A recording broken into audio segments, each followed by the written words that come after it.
Les prophéties sur Gog et Magog ont toujours été conclues par une interrogation interminable. Mais qui sont réellement les peuples nommés Gog et Magog? Comment sont-ils? Vivent-ils actuellement parmi nous ou sortiront-ils de nulle part?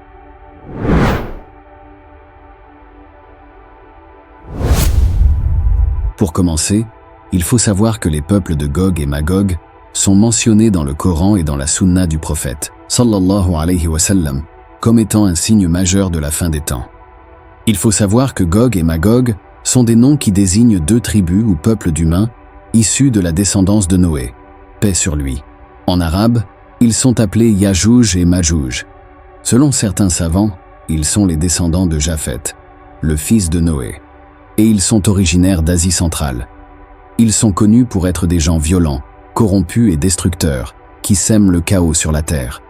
Allah dit dans le Coran, « Et quand il eut atteint un endroit situé entre les deux barrières, montagnes, il trouva derrière elle une peuplade qui ne comprenait presque aucun langage. Ils dirent, « Ya Dhul Qarnayn, les Yajouj et les Majouj commettent du désordre sur terre. Est-ce que nous pourrons t'accorder un tribut pour construire une barrière entre eux et nous ?» Il dit, « Ce que mon Seigneur m'a conféré vaut mieux que vos dons. Aidez-moi donc avec force et je construirai un remblai entre vous et eux.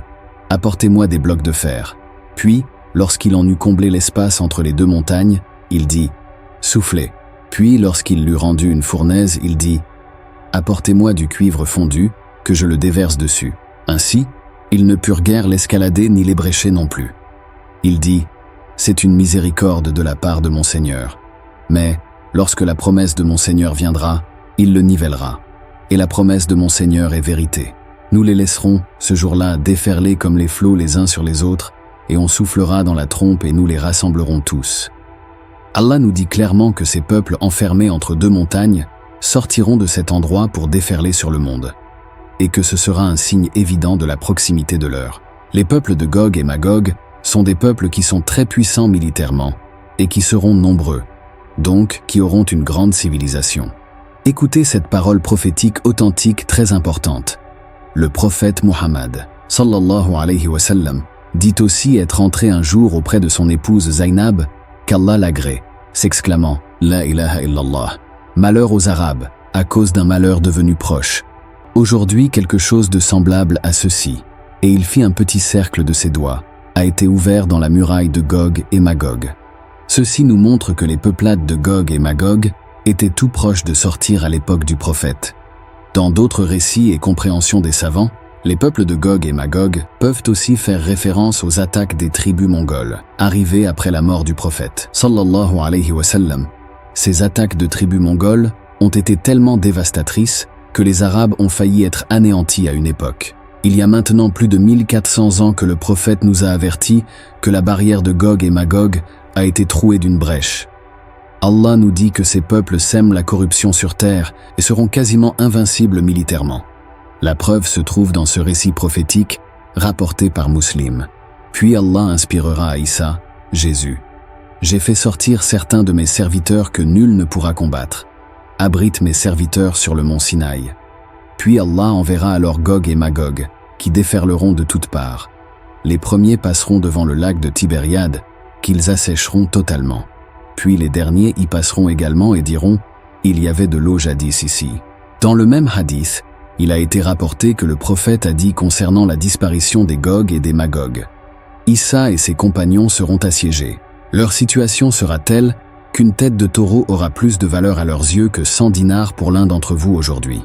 Alors Issa et ses compagnons invoqueront Allah avec ferveur, et Allah enverra contre leurs ennemis des vers qui leur dévoreront le cou. Ils mourront tous comme un seul homme. Jésus et ses compagnons redescendront alors dans la plaine. Ils ne trouveront pas un empan de terre qui ne soit rempli par la puanteur de leurs cadavres. Puis Jésus et ses compagnons invoqueront Allah avec ferveur, et il leur enverra des oiseaux semblables au cou du chameau, qui les emporteront et les déposeront où il plaira à Allah. Ensuite, Allah enverra une pluie qui n'épargnera ni tente ni maison, et il lavera la terre jusqu'à ce qu'elle luise tel un miroir.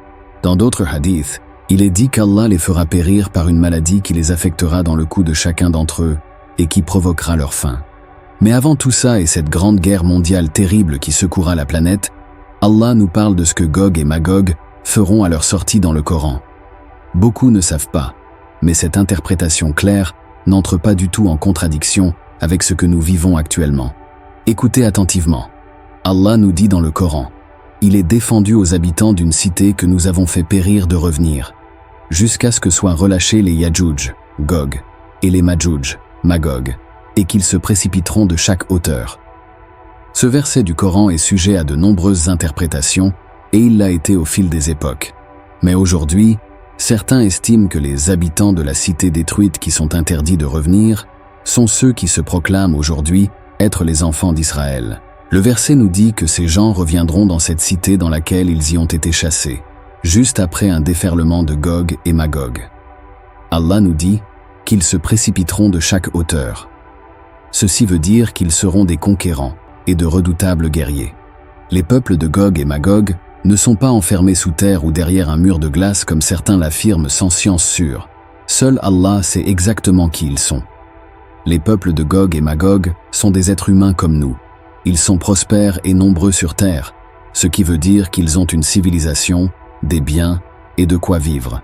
Il nous est aussi dit qu'ils seront quasiment imbattables militairement, donc une civilisation robuste, très rodée à l'art de la guerre et avec des armes destructrices. Il nous est dit qu'ils déferleront après la mort du Dajjal, ce qui coïncide étrangement avec leur implication dans la création d'un État en Palestine et l'interprétation précédente du verset du Coran qui dit que quand ils déferleront, les habitants d'une cité qu'Allah a détruite reviendront.